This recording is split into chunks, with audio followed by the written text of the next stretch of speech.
tu ne pourras jamais perdre le poids si tu ne fais pas ceci.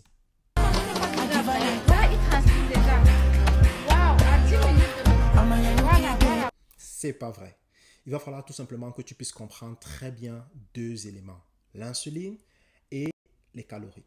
Alors, c'est quoi l'insuline? L'insuline, c'est tout simplement l'hormone qui est sécrétée dans le sang lorsque nous mangeons quelque chose. Et ceci est sécrété par le pancréas pour pouvoir réguler le taux de glucose dans le sang. Bien. Pourquoi est-ce qu'il faut réguler le taux de glucose dans le sang? Tout simplement parce que si dans notre sang, on a trop de glucose, ceci peut nous... Ok, je ne vais pas dire la parole. Du coup, pour nous protéger, le corps, ce qu'il fait tout simplement, c'est de sécréter à travers le pancréas une hormone qu'on appelle l'insuline pour pouvoir réguler le glucose. Maintenant, quelle est la différence? Pourquoi est-ce qu'il faut comprendre ce qu'on appelle les calories? On a énormément de personnes ces personnes, lorsqu'elles veulent avoir un ventre plat, lorsqu'elles veulent perdre du poids, ce qui se passe, c'est qu'elles se concentrent sur les calories. Quel est le problème ici? Et tout le monde vous dit ça en ligne, on vous dit non, régulez votre calorie, il faut mesurer normalement ce que vous mangez. This is not true. C'est pas vrai. Why? Parce que si on prend par exemple les fast-food, ok? Si vous partez manger par exemple du fast-food et vous prenez, imaginons 1000 kilocalories, je prends un exemple, 1000 kilocalories de fast-food, n'est-ce pas?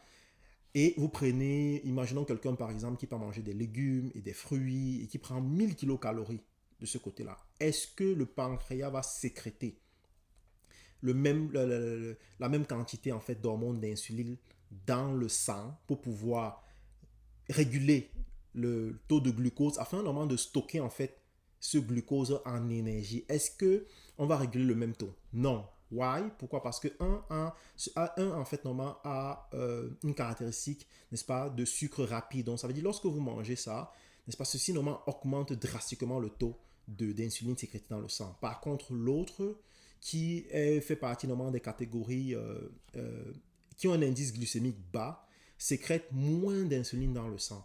Et quelle est la différence lorsque l'insuline sécrétée dans le sang est basse? Ça store, je dis store en anglais, ça garde moins, donc ça veut dire que ça convertit en fait le glucose. Vu qu'il y a moins de glucose, vu que c'est un sucre lent, ça convertit en fait ce glucose-là en énergie. Et c'est moins, n'est-ce pas? Lorsque vous mangez plutôt les fast-food ou alors des aliments avec des sucres ajoutés, le taux de glycémie dans le sang spike, ça devient très haut, ce qui fait en sorte que l'insuline stocke énormément d'énergie, donc pour pouvoir réguler ça. Voilà la différence, voici la clé. Maintenant, quels sont les aliments qui ont un bas indice glycémique? Je vous envoie sur Google ou en fait dans une autre vidéo, je vais vous partager ces différents aliments-là. Le problème, c'est que lorsque vous êtes habitué à manger des fast-food, ce qui se passe en fait, c'est quoi? Ou alors des aliments qui ont des sucres ajoutés. Et je pense en fait, lorsque vous partez dans un supermarché, vous vous rendez compte que la plupart des ingrédients, les biscuits, les pâtes alimentaires, la plupart en fait, normalement, ont des sucres ajoutés. Le sucre ajouté pousse votre corps à... C'est un peu comme une drogue. Ça vous pousse à vouloir manger tout le temps. Et lorsque vous mangez tout le temps, votre pancréas sécrète l'insuline tout le temps dans le sang. Votre corps, en fait, normalement, garde de l'énergie tout le temps. N'est-ce pas? Qui est la conséquence de pouvoir manger des aliments avec des sucres ajoutés. Du coup, si vous voulez vous frotter votre ventre toute la vie, vous n'allez pas perdre le poids.